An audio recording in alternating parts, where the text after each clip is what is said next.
Hello and welcome back to the Boatyard, where I am once again proceeding with a little bit of work on the transom on my cabin cruiser Twiggy. It is now 2 days since I did my first bit of fiberglassing, and I've come back to see how that is looking and whether it seems to have stuck, and if so, whether I'm now in a position to put one large bit of fiberglass all over the inner skin of where the new core of the transom will sit.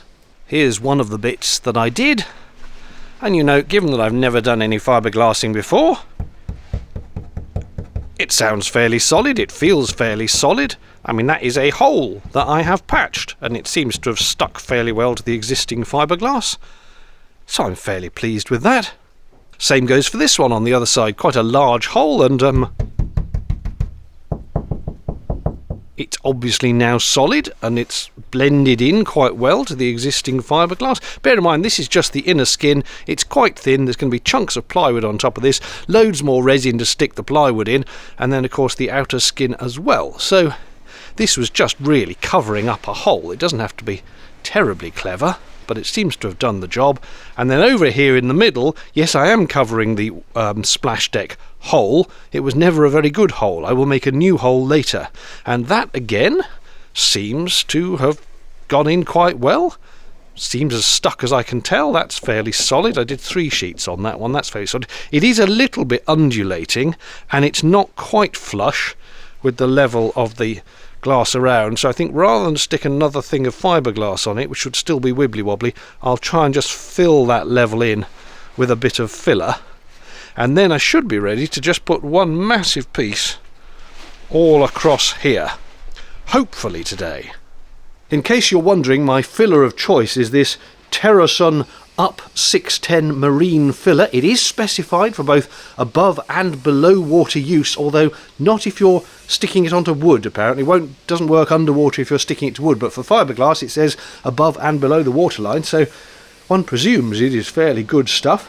Certainly okay for just filling in a couple of gaps on this inner skin. Anyway, whether I got enough left is another matter. I really had no clue how much of this stuff I would need, and it comes in fairly small tins. But I'm hoping there will be just enough left to smooth over those bits.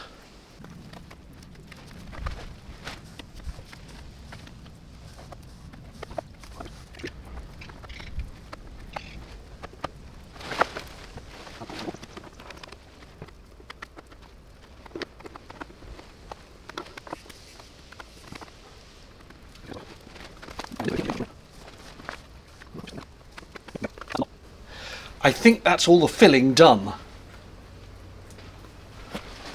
Arguably that one still needs a tiny bit more. I might give it 20 minutes till it's set. And I've got a little tiny bit of filler left, so I might add a bit more to that one. While that filler sets, I'm turning my head to an issue that is a bit of a problem that I created for myself. When I was cutting into the transom to try and find out where the wood extended to, if you've seen the earlier videos, you'll know that I overcut. I went too far. I cut here, which is way past the part where the wood actually came up to, and this is single skin. It's not the double skin that I was expecting. This is single skin, and I've gone straight through to the inside of the boat. It's good, solid, thick fiberglass, but obviously it's now a hole that would let water in, so it needs patching up. However, of course, when I put the new transom in here, that will also have new fiberglass over the back of it, and that new fiberglass, to bond in with the existing, will need to overlap by at least 50 millimeters, 2 inches, which would bring it out to about here. And if I also do a repair to this one, which would overlap by about 50 millimeters, it'll bring it to about here. So I'd need to sand back all of this and all of this, leaving just this tiny, tiny, tiny little original strip at the original thickness. So I wonder, 2 repairs, repairing this crack here, and then separately bringing the fiberglass of the new transom out to here, which, as I say, when I have to cut this fiberglass back so as to blend the new in, would just end up leaving this tiny strip. Or do I go completely mad and effectively take out the whole of this section and wrap the new fiberglass from the transom all the way round there so that it is one continuous piece into that. I like the idea of one continuous piece rather than a repair here and a repair here with a tiny sliver joining them, but it would mean taking out this entire chunk, or at least cutting it well back, and it's reasonably thick. It's weird, it's a bit thicker at the bottom than it is at the top, presumably because the bottom is where the water is, they made it thicker there. But if I grind it back, it's going to be a non-existent.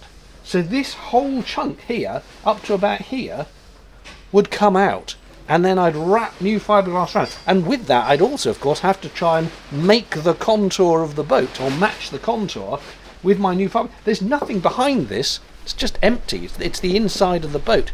So there's nothing to wrap that fiberglass onto once I've taken this out. I would be wrapping it round to here and trying to shape it to this shape.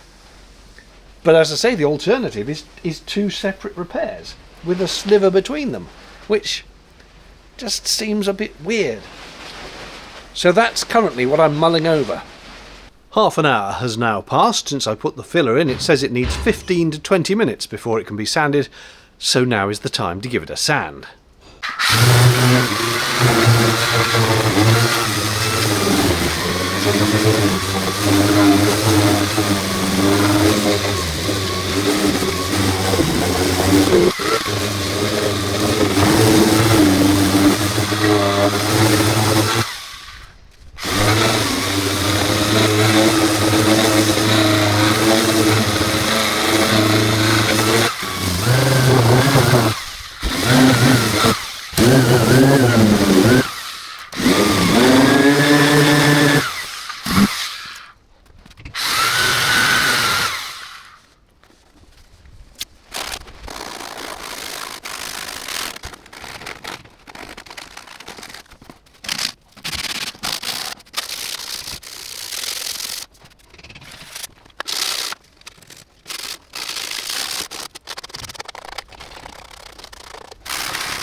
It needs the weeniest bit more in here to make it level. It's just a little bit not quite flush, but it's better. Nearly there, tiny bit there, and a tiny bit over there.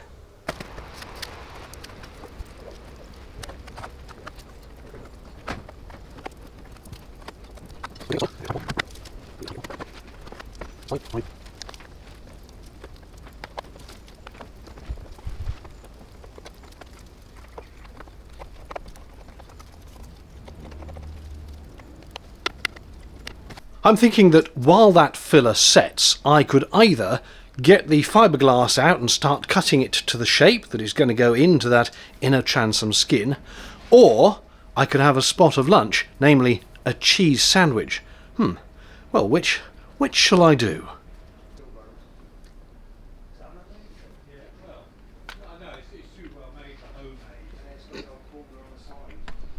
Lunched and time elapsed, so the filler will be dry. I'm now going to sand it with quite a coarse grit so that everything's ready to take some more fiberglass. I'll then wipe everything over wipe everything over. It's cheese in the mouth, you know, it mucks me up. Wipe everything over with acetone so that it's nice and clean, and again ready for some new fiberglass. I have got a bit of a table thing going on here so that I can cut out a nice big chunk of glass, just the chop strand mat. It's just an inner layer. We're not building up the actual transom itself so far, and that's all I want to get done today. Chop it up, put it on, leave it to dry.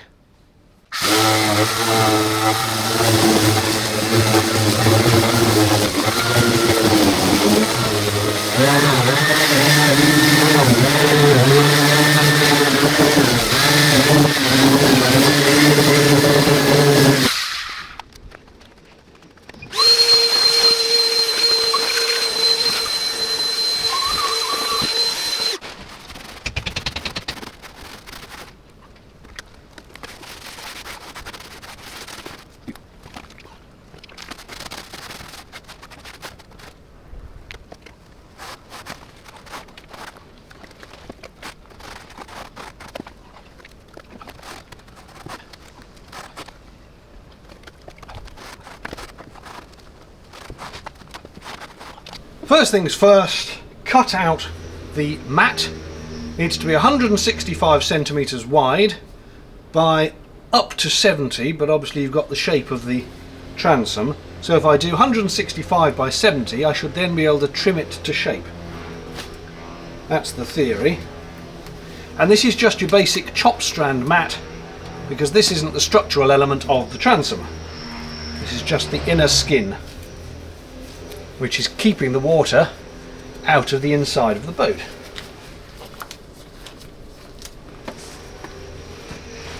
I think I ordered 3 meters by 1 meter.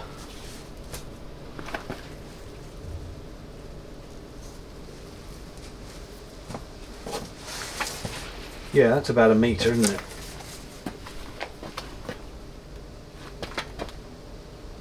Okay. It's like something out of Breaking Bad, this. I've got all my syringes and mixing bowls and masks and God knows what else. Right, where's the end? There's the end. Okay, right, I shouldn't have put those there, should I?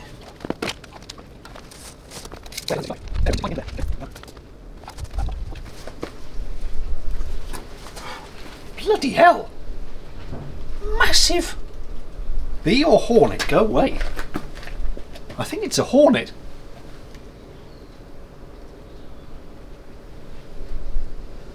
There is supposedly an influx of Asian hornets, and I'm not sure if that was one, but it was giant. Not to be confused with the giant Asian hornet, apparently.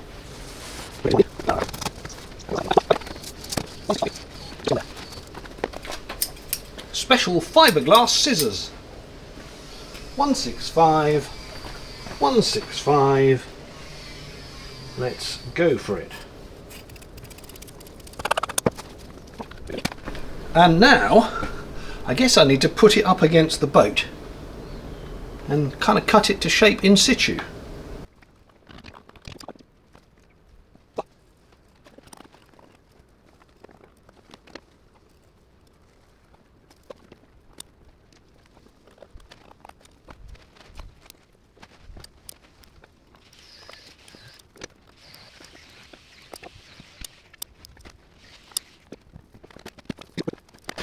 Now I need to calculate how much resin I need for this much mat. I have some conversion tables, and once I know how much resin, I will also then know how much catalyst to add at 2% for the ambient temperature today, which is about 15 or 16 degrees Celsius, so 2% catalyst seems to be about right. But first I need to weigh the mat, for which I have remembered to bring my weighing scales this time. It's not a huge amount, but have tables that say how much resin for how much mat.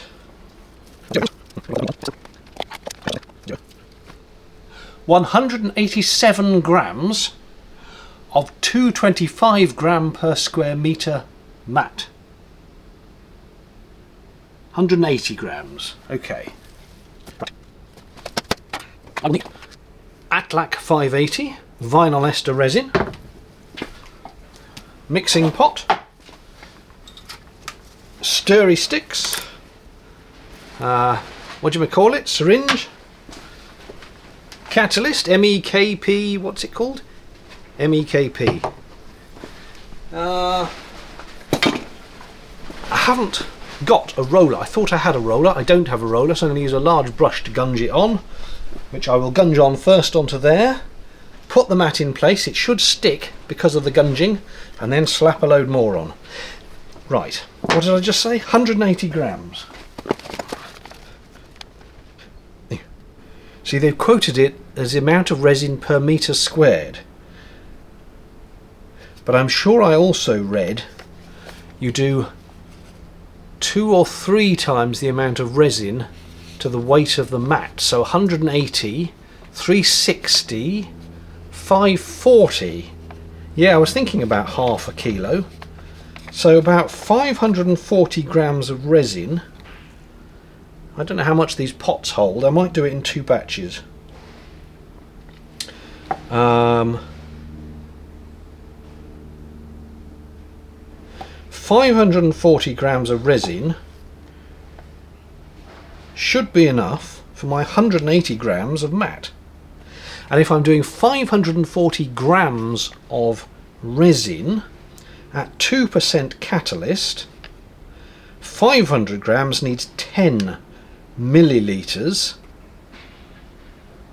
And I'm doing, well, do you know, shall I do 500? That's a little bit under, isn't it? 540, call it 550, that would be 11.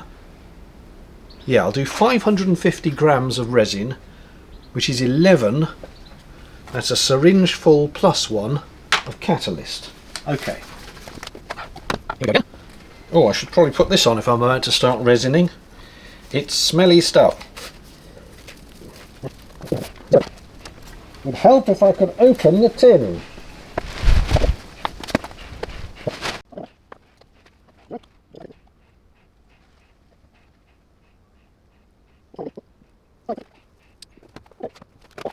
Squirt the hardener in and stir like crazy.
Reflections on doing that then. Firstly, I nearly ran out of resin. I mean, the amount I did was bang on, but I did think I was going to run out for a minute. I would probably have been better doing 600 grams, just a little bit over to give myself a little bit of breathing space. I was starting to eke it out at the end there, which is not really what you want. But it has all got covered in resin, and as I rolled it off, I could see excess resin sort of spitting out, so that's good. It was more awkward despite having cut it to shape, and when you actually put it on, it mysteriously, as these things do, started inventing new folds and bits of fiberglass that hadn't been there earlier, and suddenly there were when I put it up. So I'm hoping I haven't made any lumps in it. I've gone over it enthusiastically with the roller to try and squash them all out, but I'm not totally sure. I'll have to see what it looks like when it's actually dry, I suppose. But it suffices to say, it's on. The air, I am outside, so I'm okay to take my mask off now, I think, but the air is, there is a waft of fiberglassy smell.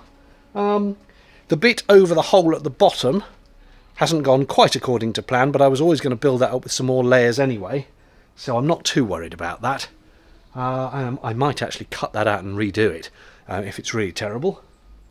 But I guess the main thing is that was only ever a reinforcing, strengthening layer because the existing fiberglass just had a few knocks and chips and holes in it. So that just needed to kind of go on as a bit of extra reinforcement, and as such, a very useful practice exercise for when I come to actually build up the back with new fiberglass. So I think that was definitely worth doing.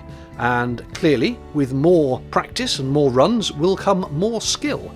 And we'll see how that one looks when it's dry. In a couple of days' time, perhaps.